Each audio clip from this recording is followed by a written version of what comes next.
There's nothing in this, it's just coffee, unfortunately. Hi everyone, my name is Savannah, and welcome back to the Hungry Ladybug. So today I'm going to be sharing 4 festive alcohol infusions with you. To me, there's nothing more cozy and Christmassy than settling down with a nice holiday cocktail. And infusions are a really lovely way to spice up some old favorites or even invent some new drinks entirely. They're also really great to share with your family and your friends, and best of all, they're super easy to make. And infusions make a really nice gift, especially for someone you know likes to play around with cocktails, and you can adjust it to the taste of whoever you're giving it to. The possibilities are really endless, and some only take a week or 2 to make depending on which ingredients you're using, which means if you're leaving some gifts to the last minute, then you can just throw an infusion together. So if you didn't know, the Hungry Ladybug is a project that my sister and I started in order to commemorate our grandmother, and we're working our way through her cookbook. I was taking a look through it, and there's not many drink recipes mentioned. I think there is one for cottage beer, and there's one recipe for a punch, which may or may not include vodka. So I've always been under the impression that my grandma didn't really drink that much. I remember in her building, she'd always be very embarrassed to bring any drinks in. She'd always hide them deep in her bag, even though it would only be like that super sweet rosé kind of strawberry flavored wine, or like, you know, a bottle of beer. But when I was talking to my mom, she was actually telling me that infusions were one of my grandma's favorite things to make, and she would always make them during the holidays. Every time after one of her wonderful meals, she would bring out some infusion that she'd been brewing away behind the scenes, which is really exciting. It means that she had even more in common with us than we ever realized, so we're learning new things with every recipe we make. Now, none of these recipes are hers. Most of these recipes, 3 of them, I've taken from Alicia at Boozed and Infused, so make sure to check out her website for some tips and tricks and even more recipes. So today I'm going to be making 4 different infusions. The first one is going to be a peppermint bark liqueur. The second is going to be an apple pie bourbon.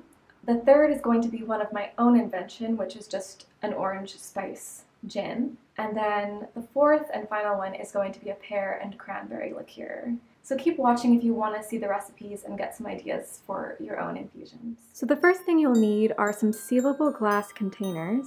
I like mason jars for this. You can decorate them, you can put a piece of twine or ribbon around the rim, you can put a sticker on the top and personalize it for whoever you're giving it to. Okay, so first let's start with the peppermint bark liqueur. So for this one you're going to need 3 to 4 peppermint candy canes, crushed, half a cup cacao nibs, 1.5 cups vodka, and around 4 tablespoons simple syrup.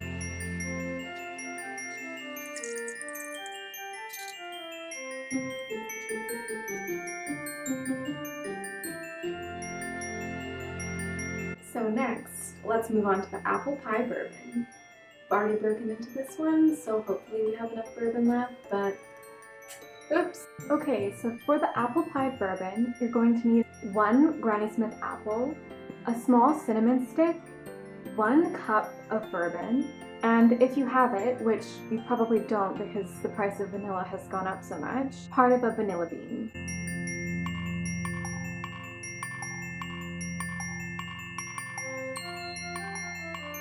Now let's move on to the orange spice gin. Okay, so for the orange spice gin, you're going to need the peel of 1 small orange, a small stick of cinnamon, 1 to 2 whole cloves, a small sprig of rosemary, and around 1 to 1.5 cups of gin.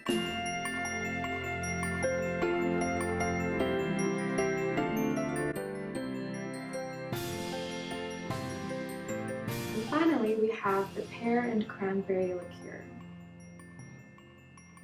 The pear and cranberry liqueur, you'll need 1 sliced pear, a scant 1/4 cup of dried cranberries, a 1/4 tablespoon ginger, 1 whole clove, a small piece of cinnamon, 1/4 cup brandy, and 3/4 cups vodka.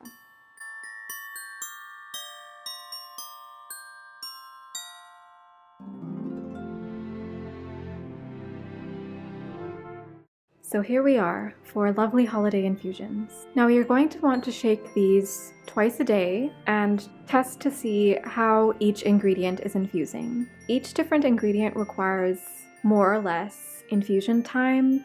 Some of the stronger ingredients like the rosemary and the cloves and the cinnamon are going to infuse very quickly. So those should really only take 3 to 4 days. Some of the more moderate flavors will need infusing for at least a week, if not more. Some people say that these need to be infused for 3, 4, even 5 weeks. And that may be true, some of the flavors might mellow out, but like I said, if you're rushing to get this to someone for a Christmas gift, then you don't really need to worry. And once you're done, you're going to want to strain the infusions through a cheesecloth and then through a coffee filter. However, I personally like the look of a few ingredients still in the jars, so if need be, and you want a flavor to infuse it a little bit longer, then I would feel free to leave it in. So that's it, guys. Make sure to check back for some of the other videos we're going to be putting out this December. There will of course be a cocktail video with some fun recipes for you to try out using these infusions. And of course there's going to be the 12 dishes of Ukrainian Christmas, which means that we're going to be putting out a video every day from the 13th to the 24th, showing you a different Ukrainian inspired recipe for Christmas dinner. So check back for that, and I'll put a link to our announcement video down below. Thank you for watching. Please subscribe if you're interested. I'll post a link to our food blog down below, where you can find more details about the recipes featured in this video and all of our other videos. So thanks again, and see you next time. Should I do a rhubarb infusion? Do you want to be in an infusion? A rhubarb infusion? No?